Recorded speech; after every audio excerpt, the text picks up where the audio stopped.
Hello बच्चों, BKSCI channel में आपका स्वागत है। आज मैं इंटर कक्षा के हेलो एल्केन के रासायनिक गुणों के बारे में आप लोगों को बताना चाहूँगा। हेलो एल्केन के रासायनिक गुणों के बारे में जानने से पहले हमने आप लोगों को ये बताया हुआ था कि किस प्रकार से हेलो एल्केन बनाए जाते हैं। पिछले वीडियो में मैंने आपको बताया था। अब मैं रासायनिक गुण के बारे में बताता हूँ। रासायनिक गुणों में सबसे पहले OH समूह द्वारा विस्थापन आता है। हेलो एल्केन, जैसा हम सभी जानते हैं, हेलो एल्केन को RX से लिखते हैं और R की जगह पे हम क्या क्या यूज कर सकते हैं। CH3 यूज कर सकते हैं, मेथिल समूह, एथिल समूह C2H5। इसी प्रकार से C3H7 प्रोपिल समूह यूज कर सकते हैं।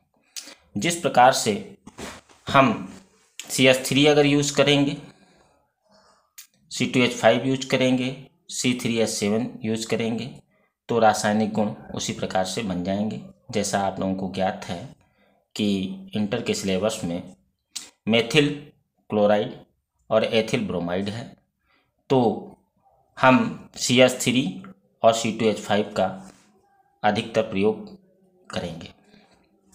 OH समूह द्वारा विस्थापन, RX ये जो है हेलो एल्केन है, इसकी NaOH सोडियम हाइड्रोक्साइड से जब हम क्रिया कराते हैं तो X और Na एक में निकल जाता है और बन जाता है NaX।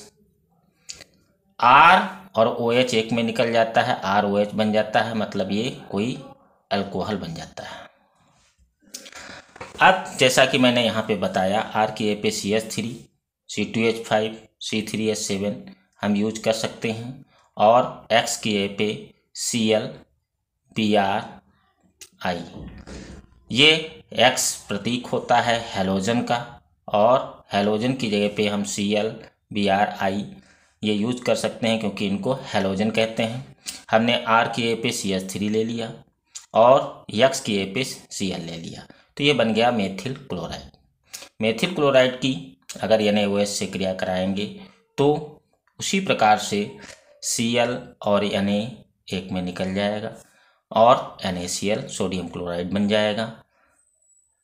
CH3 पे OH चला जाएगा तो बन जाएगा CH3OH, यानी मेथिल अल्कोहल बन जाएगा। नम सिल्वर ऑक्साइड से क्रिया। नम सिल्वर ऑक्साइड किसको कहते हैं? सिल्वर ऑक्साइड जो होती है Ag2O होती है। इसकी अगर हम HOH यानी जल से क्रिया करा दें तब तो नम होगी, तो एक HOH O पे चला जाएगा तो OH बन जाएगा, एक OH ये, तो 2 Ag पे 2 OH, इस प्रकार से 2 AgOH बन जाते हैं। सिल्वर हाइड्रोक्साइड को ही नम सिल्वर ऑक्साइड कहा जाता है। RX हेलो एल्केन है, इसकी AgOH से क्रिया कराते हैं तो किस प्रकार से क्रिया होती है? X और Ag एक में निकल जाएगा, AgX बन जाएगा। R पर OH चला जाएगा तो ROH अल्कोहल बन जाएगा। अब यहाँ पे पिछले रिएक्शन में हमने CH3R की जगह पे यूज किया था, यहाँ पर C2H5 हम यूज कर लें और X की जगह पे Br यूज कर लें तो C2H5Br बन गया। ये एथिल ब्रोमाइड है, इसकी AgOH से क्रिया होगी तो Br Ag के साथ निकल जाएगा तो AgBr बन जाएगा, सिल्वर ब्रोमाइड बन जाएगा और C2H5OH एथिल अल्कोहल बन जाएगा। ये एथिल अल्कोहल। सिल्वर ऑक्साइड से क्रिया। सिल्वर ऑक्साइड Ag2O होता है, RX plus Ag2O, silver oxide से एक RX इधर भी लेंगे।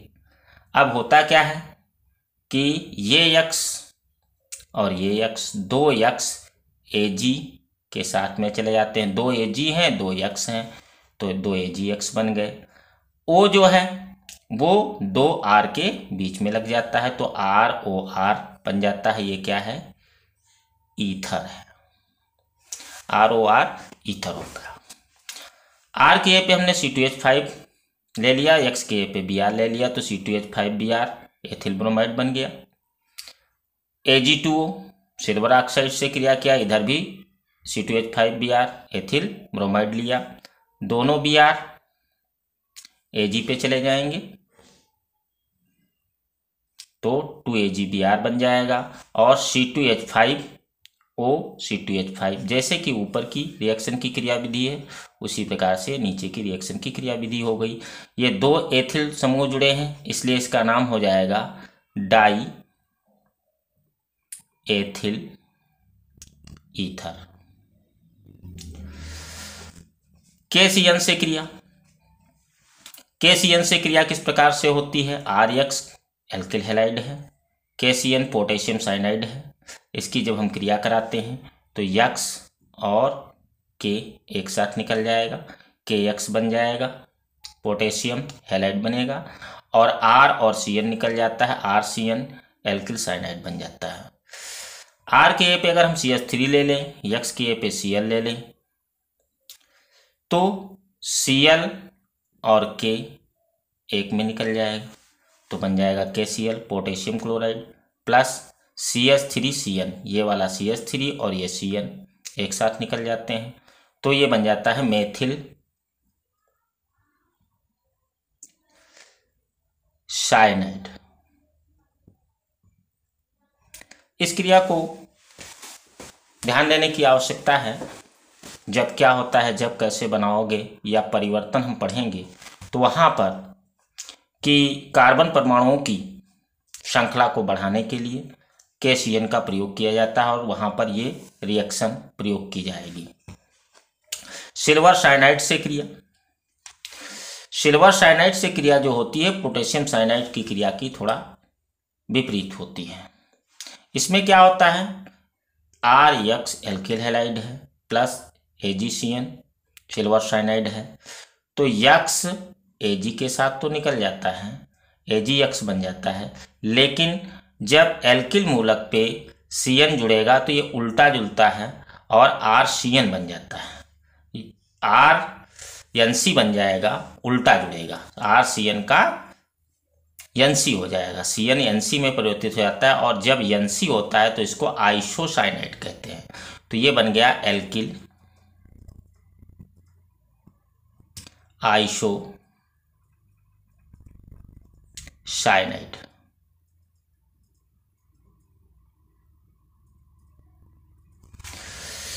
R के A पे अगर हम C2H5 ले लें और X के A पे Br ले लें तो एथिल ब्रोमाइड बन गया। AgCN से क्रिया कराएंगे तो जैसे कि ऊपर की आधार समीकरण थी उसी प्रकार से ये भी समीकरण क्रिया होगी।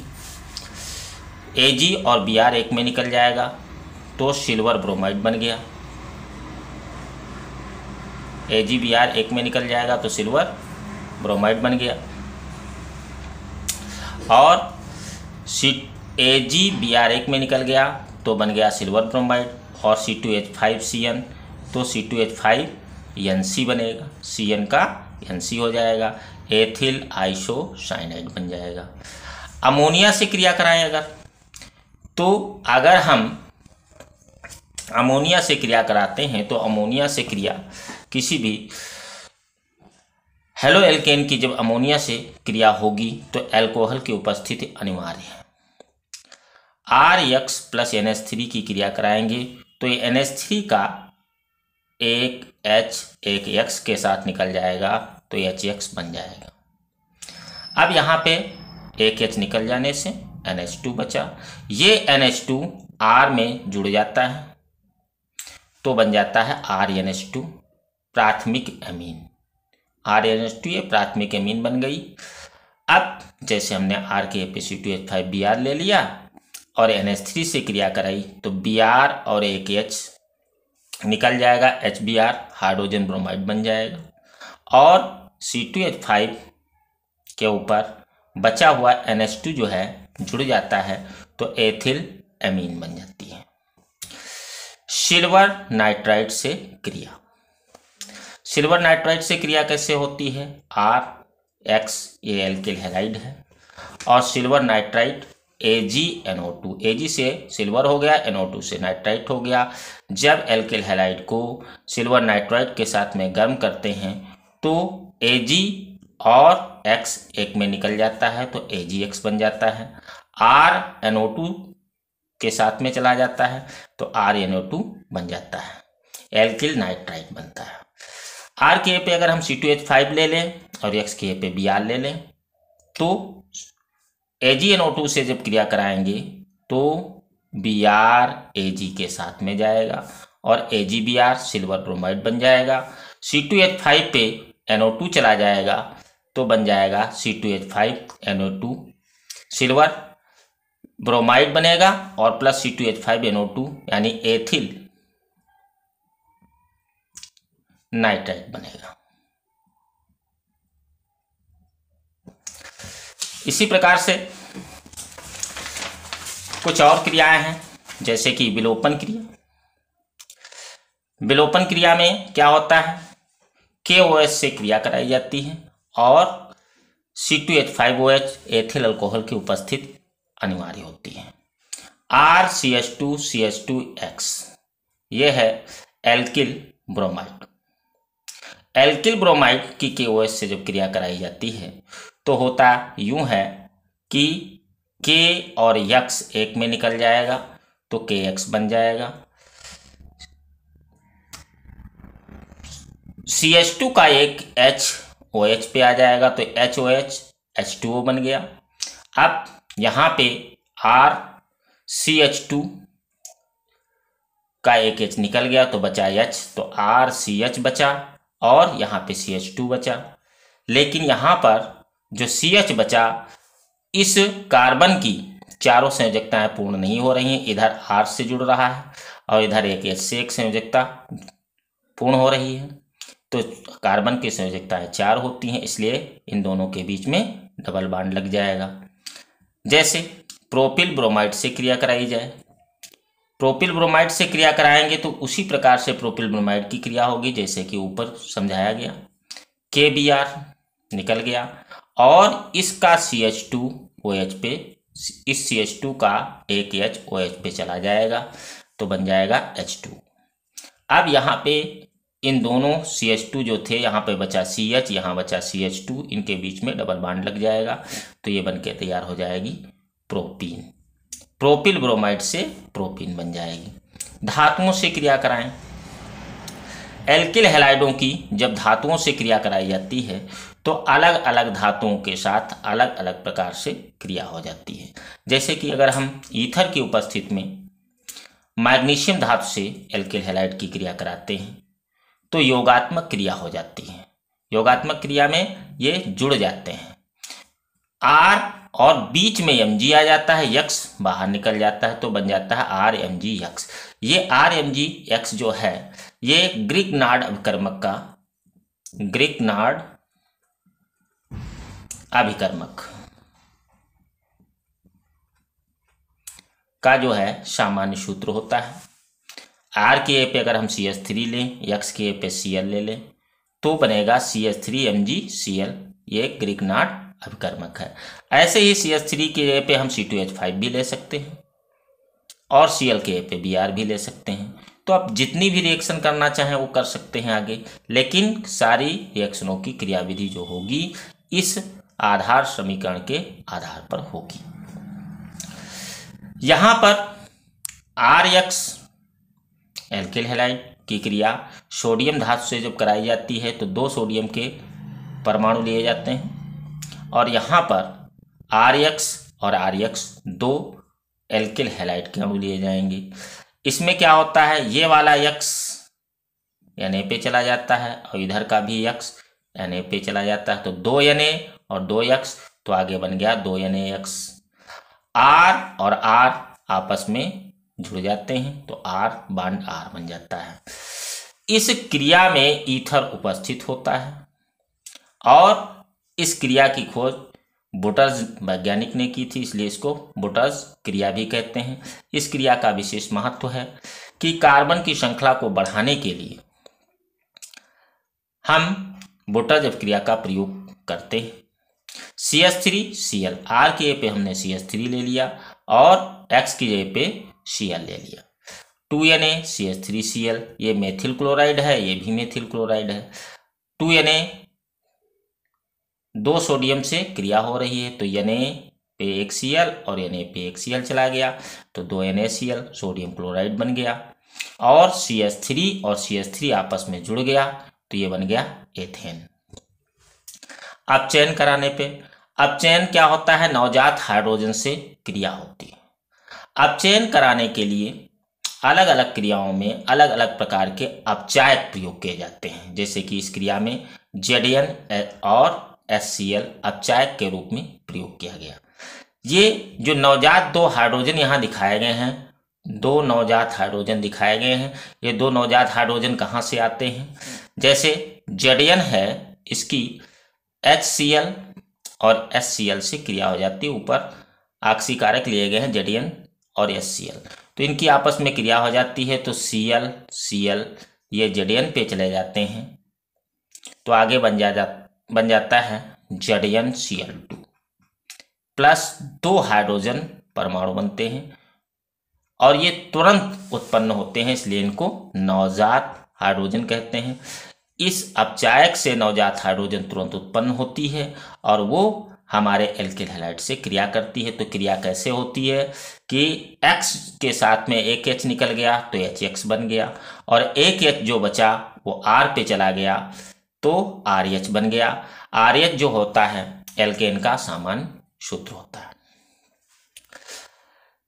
R के पे अगर C2H5 ले लें और X के पे Br ले लें तो क्रिया उसी प्रकार से होगी। H और Br, HBr निकल जाएगा और C2H5 में एक H जुड़ जाएगा तो C2H6 एथेन बन जाएगा। इस क्रिया का प्रयोग कहाँ पे होगा? जब आएगा पेपर कैसे बनाओगे? एथिल ब्रोमाइड से एथेन, तो एथिल ब्रोमाइड का हम अपचयन कराएंगे, एथिल ब्रोमाइड से एथेन बन जाएगा। फ्रीडल-क्राफ्ट क्रिया, फ्रीडल-क्राफ्ट क्रिया में क्या होता है? निर्जल एल्युमिनियम क्लोराइड प्रयोग किए जाते हैं।